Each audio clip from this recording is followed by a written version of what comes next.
عزیزان برای پسرم دنبال یک زن خوب میگردم. اونایی که شرایطشو دارن میتونن پیام بذارن.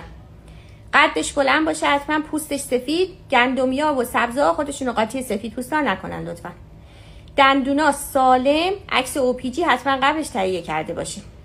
موها بلند، کاملا نچرال، موهای سوخته پوخته نباشه.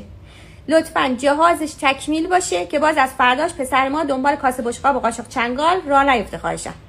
تحصیلاتش حداقل فوق لیسانس باشه از یک دانشگاهی معتبر. شغل و کار داشته باشه به اندازه‌ای که حداقل خرج خودشو بتونه برداره بیاره. تک فرزند باشه، نهایت 2 تا بچه، خانواده‌های پرجمعیت الکی پیام نذارن. رحم و تختان کاملا سالم، ما قبلش بررسی میکنیم که فردا با سر بچه آوردن اینا به مشکل نخورن. رفیق و دوست اصلا نداشته باشه، دختر رفیق باز اصلا نمیخوایم. نجیب، خانه‌دار، حداقل 5 نوع دسر، 4 مدل کیک رو بلد باشه بپزه. خیلی از عزیزان پرسیده بودن شرایط پسر چیه؟ پسر شرایط خاصی نداره، پسر دیگه، اهل کار، اهل زندگی. یک زن چی میخواد به غیر از همین؟